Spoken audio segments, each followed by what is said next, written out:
The footman had been trained never to let a stranger pass the screen of the great hall, and yet the woman in the grey travelling cloak was already 3 paces into the long gallery before anyone thought to stop her, because she walked as though the floor of Caradoc Hall had been laid for her feet. Julian Vane, Duke of Ashcombe, turned from the window with a laugh still half on his mouth, a laugh meant for Miss Pike, who stood at his elbow in primrose silk, and the laugh died. He knew her at once. He had spent a year teaching himself not to. Marianne, her name came out of him before rank or sense could stop it. And in a house where servants were never addressed without their title, and ladies never addressed at all without an introduction, the bare first name fell into the gallery like a dropped glass. Your Grace. She did not curtsy. She crossed the last of the distance between them and laid a single folded paper on the long table, and on the fold sat a disc of black wax, pressed with a device no one in that room had seen in 50 years, a tower, and beneath it a broken chain. I have come to put something right that your family has carried wrongly for 3 generations. You may read it now, or you may read it before witnesses. I would advise the witnesses. It was the steadiness of her hands he noticed, against his own will. Not a tremor. Her father 12 years dead, her name struck from his house a year, and her hands did not shake at all. Behind him Mr. Harlan Crewe, the man of business who had served the dukedom 30 years, whose ink-stained fingers held the household's every figure, went the colour of tallow and set down his glass. Madam, Crewe said, too quickly, this is a private house. Whatever Charity brought you to the door, Charity, Marianne did not look at him. She kept her eyes on Julian, and there was nothing soft in them, and nothing pleading. And the strangeness of that she had come not to ask, but to inform, held the whole gallery still. No, I think you will find I have brought you the opposite of charity, Mr. Crewe. I have brought you an account. What is this? Said Mr. Pike, the Bristol banker, his daughter's hand tightening on the Duke's sleeve. Ashcombe, who is this woman? Julian could not answer, because the answer was, she is the woman I threw away to marry your daughter. Marianne answered for him, lightly, and the lightness was the cruelest thing in it. I was, until last spring, betrothed to his Grace. He found a better arrangement. She inclined her head towards Cecilia Pike, without malice, which was worse than malice. I do not begrudge it, Miss Pike. By the time we are finished here, you will be very glad you were spared. She turned and walked back down the gallery, unhurried, and at the door she paused. Read the paper, Your Grace, and send to Wells for a man who knows the law of baronies. You are going to need one. Then she was gone, and the seal lay on the table with its tower and its broken chain, and no one in the room could have said why the air felt as though it had been let out of it. He did not open the paper for an hour. He carried it to the muniment room, the cold, vaulted chamber off the library, where the deeds and registers of the Vane family slept under 3 centuries of dust, and read it alone. And then he sent for her, because what was written on it could be answered by no other living soul. She came. That surprised him. You walked into my house, he said. The paper was in his hand. After everything. You walked in. It is not your house. She said it the way one corrects a child's sum, not unkindly, only completely. That is the difficulty, Julian. It never was. Do not call me that. You called me Marianne in front of your banker and your bride. A flicker, there and gone, at the corner of her mouth. I think we may dispense with your Grace between the 2 of us. We have so little time left in which it will mean anything. He should have rung for a servant. A duke did not stand alone in a locked room with an unmarried woman. The awareness was bred into him so deep he felt the breach like cold on a tooth. But the thing she had written had taken the floor out from under 30 years of certainty, and a man falling does not think about chaperones. Explain it to me, he said, plainly, as you would to a fool. I find this morning I am one." So she told him. She did not sit. She stood with her hand resting on the lid of the oldest chest as if she already knew what it held, and she told him about Edmund Vane. "Your great-grandfather had an elder brother, Edmund, the 4th Duke's first son." She watched his face. "You were taught he died at sea in 1766, unmarried and without issue, and the title passed sideways to his younger brother, to your line. You were taught the senior branch simply ended. It did end. It married first." She said it quietly. In 1763, at a small church in this county, Edmund Vane married a woman his father would never have allowed, and 3 years before the sea took him, she bore him a son. The marriage was hushed. The boy was raised under his mother's name, a clergyman in a Somerset living so poor it would have shamed this family to hear of it, and he never used the name that was his by right. Because by the time he was old enough to claim it, the men who could have proved it were dead, and the men who profited from doubting it were not. The cold of the room had got into Julian's hands, and this clergyman was my father. Thomas, you knew him. Julian, your own father knew him better. Why do you imagine the old Duke arranged for you to marry a country parson's penniless daughter? He was no man of affection, by every account. He owed my father a debt he could not name, and tried to pay it the only way a Vane knows how, by folding us back through the front door, by marriage, before anyone thought to ask why he cared. Julian set the paper on the chest very carefully, as though it might go off. You are telling me you are a Vane. I am telling you I am the senior Vane. And there is a thing that goes with that which you have never had to think about, because it has sat under your dukedom your whole life like the stone under a house. That was the first crack in him, not the claim, but the last sentence. The way she had seen in a single morning the exact shape of the certainty he had been raised inside. He had stood in this room 100 times and never wondered what held it up. "What goes with it?" he said. It was not quite a question.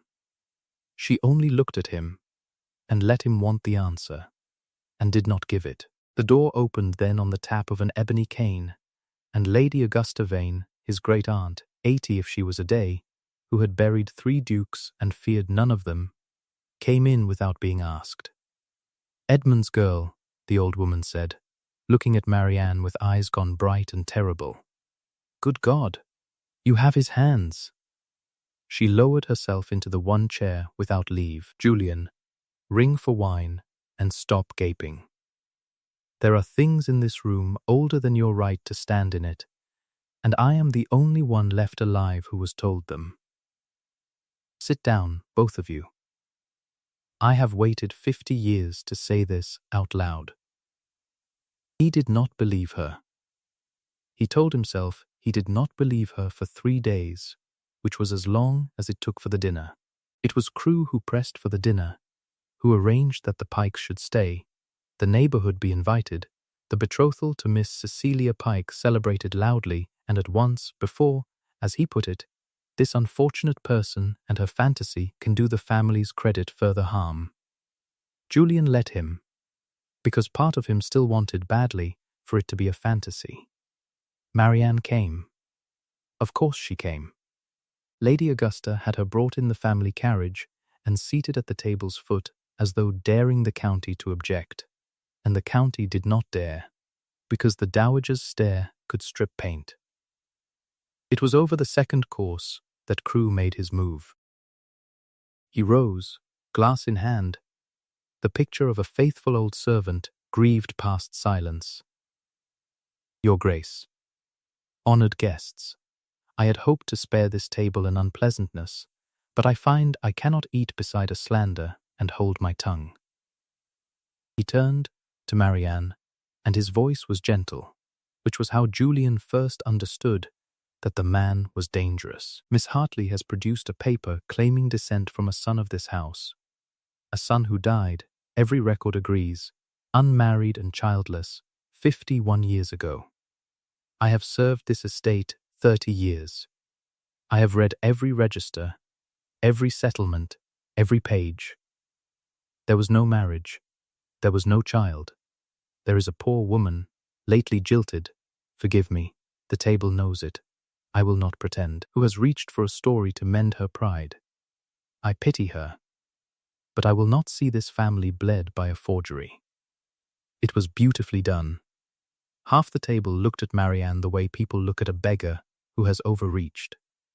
Cecilia Pike's eyes had filled. She was 19, and kind, and out of her depth, and Julian felt a stab of shame for dragging the girl into it. Pike wore the frown of a man recalculating a sum. Marianne set down her fork. "You have read every register, Mr. Crewe?" she said pleasantly. "Every page? How fortunate! Then you will be able to tell the table the date on which the marriage register of St. Breock's parish, the small church above the combe, you know the one, it is on your own estate, loses 3 of its pages, the years 1762 to 1764. Cut out, Misty, Crewe, not lost. Cut, with a knife, and recently, by the look of the binding." She let that sit. I wonder who would have the keys to a parish chest on Ashcombe land. I wonder who would know precisely which 3 years to remove. The silence had teeth now. "You will have to do better than missing pages," Crewe said, but the gentleness had gone thin. "I intend to. But not tonight, and not for your benefit." She rose, and the whole table rose with her by instinct before they remembered they need not. And that small, involuntary courtesy was its own verdict. "Your Grace, I thank you for the dinner. Miss Pike." She looked at the girl with something almost tender. "You have done nothing wrong. And I am sorry you are in a house where so many others have. Good night." Julian followed her out, telling himself it was to see her to the carriage. On the dark steps, under a sky scraped clear of cloud, he caught her wrist and let it go at once, as though it had burned, because the rule against touching her was the only rule he had left. "If this is true," he said, "lo, say what you have not said, what goes with the senior line. You have let me lie awake on it 3 nights." She was very close. The cold had put color in her face and her breath came short.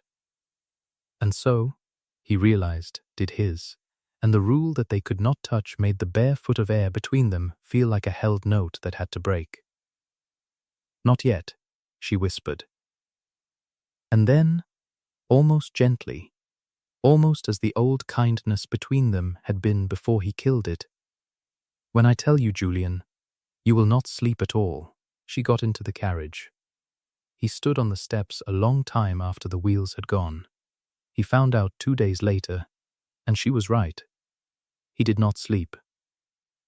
It was Lady Augusta who detonated it, in the muniment room, with a deed 80 years old spread under her spotted hands, and Marianne standing by, and Crewe, summoned and unwilling, pinned in the doorway. "You have been a fool, Julian, but I will not have you a comfortable one," the old woman said.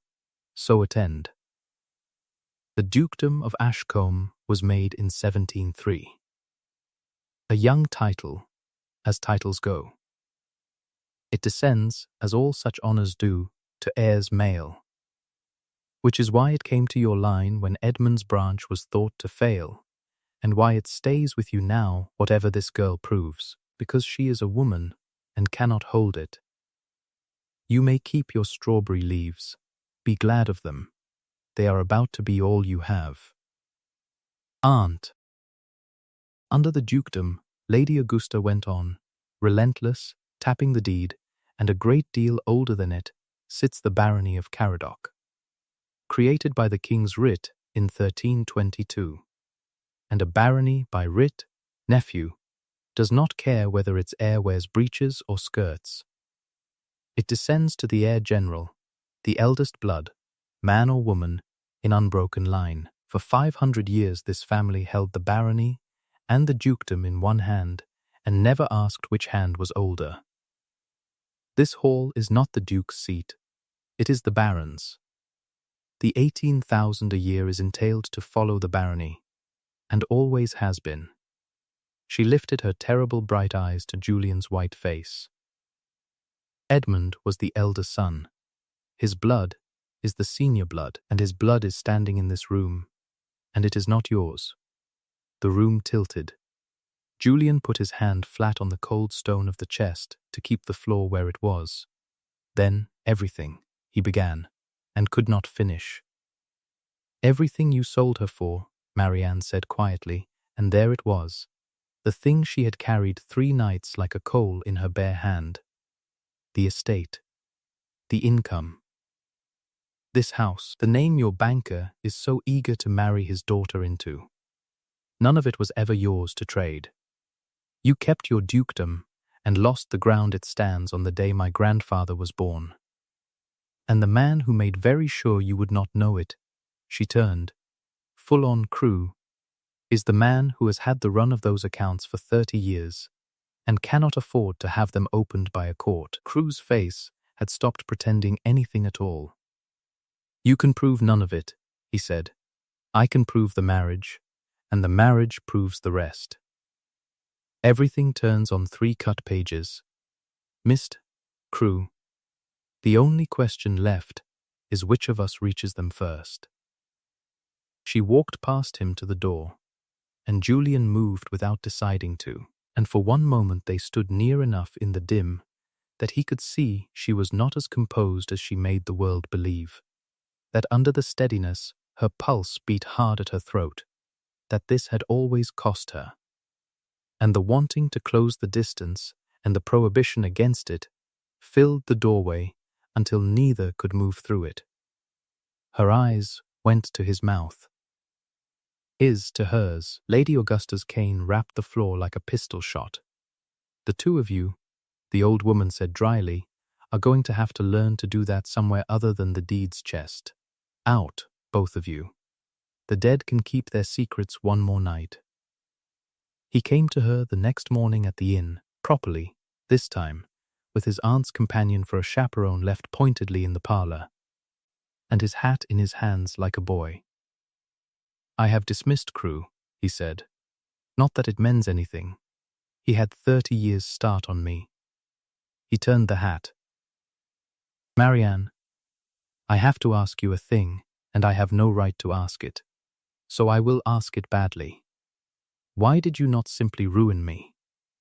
You had only to take the paper to a court and let the law strip me bare. Instead, you walked into my gallery and warned me to send for a lawyer. You gave me the means to defend myself. Why? She was a long time answering. The morning light was on her, and she looked tired in it, human in it, the armor off. Because I did not come here to ruin you. I came to be paid what I am owed. They are not the same thing, though I grant they have lately got tangled. She looked down at her hands. And because once, before you decided I was worth precisely £40,000 less than Miss Pike, you were the only person who ever spoke to a poor parson's daughter as though her opinion were worth the having. I have not forgiven you, but I find I cannot want you destroyed, and I have been very angry at myself about it. It undid something in him. He had been raised by a father who filed every softness out of him like a burr off a casting, who taught him that a duke's heart was an expense the estate could not afford, and he had believed it, had let it make his choice last spring, had let Crewe's columns of red ink stand in for his conscience. I told myself I had no choice. Crewe swore we should lose everything by Michaelmas without the Pike money.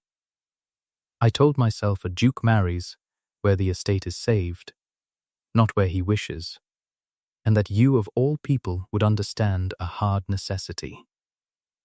He made himself meet her eyes. It was a coward's arithmetic, and I knew it while I did it. I chose the title over the one thing in my life that was real, dressed it up as duty, and let you think you were too small to keep. There is no apology that is not an insult next to that. I will only say, I knew. For a moment something crossed her face he could not name. Then she stood, and her voice changed, went level and clear, the voice of the woman who had walked the length of his gallery as though she owned the boards. Your Grace, stop apologizing. I am not the one you wronged, your name was, and your name is about to answer for it whatever either of us wishes. So put the regret away. It is no use to me. Tell me instead what you intend to do, because Crewe has had a knife in a parish chest once already, and the original register that proves my grandfather legitimate is sitting in an unguarded box on land that, until a court says otherwise, is still under your authority and not mine. He will go for it tonight or tomorrow. The only thing standing between 5 centuries of truth and a fire is which of us moves first. So, Duke, are you going to stand in my road, or are you going to ride? He looked at her, and for the first time in a year he felt the whole crushing weight of the dukedom lift off him. Because she was not asking him to be a duke, she was asking him to be a man who did the right thing, knowing it would cost him everything. I am going to ride, he said. He chose the worst hour to do it publicly, and he chose it on purpose. The Pikes were still in the house, the neighborhood still buzzing, and Julian, instead of slipping quietly to the church above the combe, called the household and the guests into the great hall first. Banker, bride, dowager, servants, the lot, and burned his bridge before every witness he could gather. Because a thing done in a corner can be undone in a corner, and he meant this never to be undone. Mr. Pike, he stood under the dead arms of his own family and made himself say it plainly. I cannot marry your daughter. Not because she is not everything a man could wish. She is, and she deserves a husband who chose her for herself and not for £40,000, which God forgive me is what I did. But I cannot bring her a single acre that is honestly mine. The estate you were buying into belongs in law and in justice to another, and I mean to help her prove it. You came to make your daughter a duchess of the richest house in the county. I am about to make her the cast off of the poorest duke in England. Take her home, sir, with my apology, and tell the world I am a fool. It will be the truest thing said of me this year. Pike went red, then white, then, being a banker before a father, went very still and began, visibly, to subtract. Cecilia Pike, to the astonishment of the room, laughed once, a young, startled, relieved laugh behind her glove, and Julian understood he had freed 2 people in that sentence, not 1. You are throwing away the saving of your house, Crewe said from the edge of the hall, soft and furious. For a story. For a woman who has nothing. She has the older blood, Crewe, and after tonight she will have witnesses that the Duke of Ashcombe knelt to it. I have made my choice in front of 40 people, and I find I am not sorry, which is the strangest sensation I have had in years. He took up his gloves. Now I am going to the church to guard a parish chest. I would advise you not to be on the road to it. He did not know, riding into the dusk with 3 of his men behind him, whether she would have him at the end of it or only take her birthright and leave him in the wreck. He had chosen her before he could know. That, he thought, was the only part he had got right in his whole wasted life. He was too late by an hour. Crewe had not gone for the chest that night. He had gone the night before, had ridden out the moment the word baronies left Lady Augusta's mouth, and when Julian and Marianne reached St. Breock's in the grey morning, the little church stood open, and the iron parish chest stood open, and on the flags before the cold altar lay a drift of black ash that the drought lifted and turned. And the marriage register of 1763, the original, the one unrepeatable proof that Edmund Vane had taken a wife and made a lawful son, was a handful of charred curl among the rushes. Marianne went down on her knees in it. She put her bare fingers into the cold ash, as though she could read it, as though 5 centuries could be lifted whole from the cinders if she only touched them gently enough. And her shoulders went down. And Julian, who had seen her steady through her own jilting, through a dinner of insults, through the unmaking of his entire world, saw her at last not steady, and it was the worst thing he had ever watched. He has won. Her voice was a stranger's. Without the marriage line, my father is a bastard in law and I am no one. Baptisms, graves, none of it matters without the marriage. I knew he might. I knew, and I let one more day pass arguing with you in a deeds room. She closed her ashy hand. 500 years, Julian, and I knelt in a doorway wanting to kiss the man who took it from me, while the man who meant to burn it rode past in the dark. He had nothing. He had burned his fortune, his bride, his servant, every defense, on a proof that was now smoke, and he knelt in the rushes beside her with empty hands and no power left in the world. A duke of nothing, and that, kneeling beside her with nothing at all to offer, was the truest he had ever been. Then we find another way, he said. There is no other way. Do you not understand? This was the way. This was the only way. He had no answer. For the first time he let himself simply be at a loss beside her, and not pretend, and they knelt together in the ash a long while, and the cold came up through the stone. The hearing was set for a fortnight later, at the county town, before a commissioner sent down from the Committee for Privileges of the House of Lords, for Marianne's petition to be recognized, as Baroness Caradoc had already gone up to London before the fire, and the law, once started, does not stop for a man's arson. Crewe came to it. He had to. He was witness and accuser both, and he came in his good black coat, with the confidence of a man who has watched his single danger burn to ash on a church floor.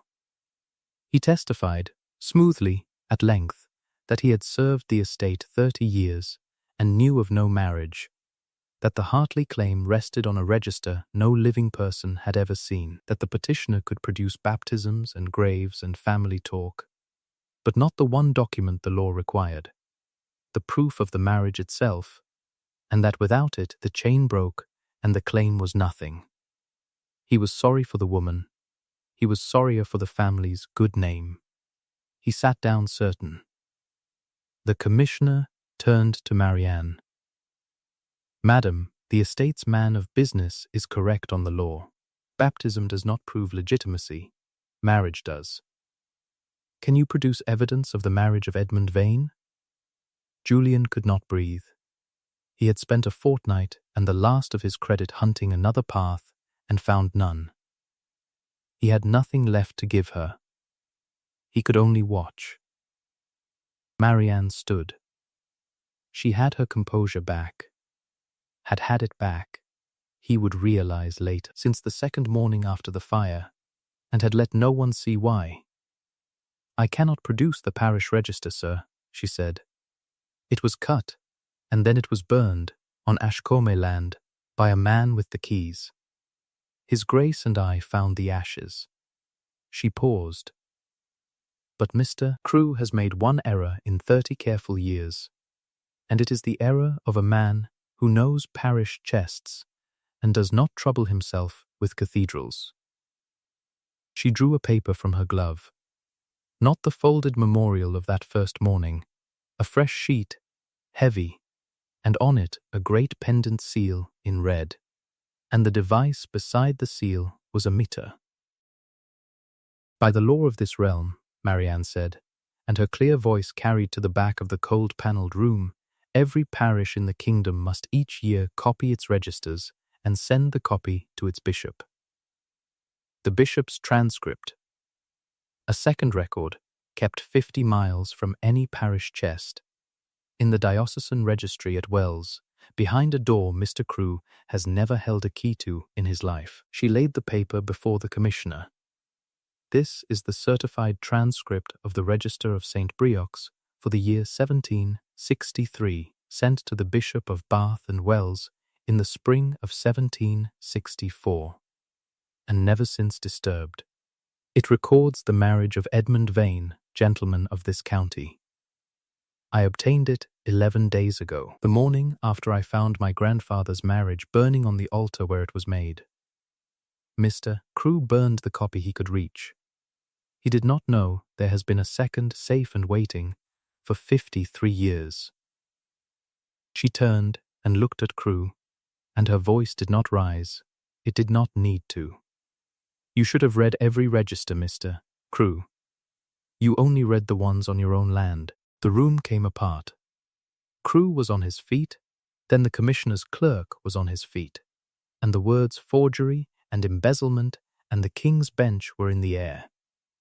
Because once a court has a man who has confessed to keeping the accounts of an estate he was secretly draining, and to whom the destruction of the original now plainly pointed, the rest unspools fast. Crewe was taken from the room. Marianne did not watch him go. She had not orchestrated it.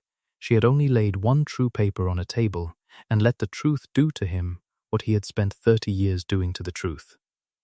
And Julian, standing among the witnesses with no power, no estate, no part in the mechanism that had saved her, Julian, who had been able to do nothing but ride too late to a burned church, watched the woman he had thrown away win back 500 years of her blood with her own hand, and found that the loudest feeling in him was not grief for everything he had lost.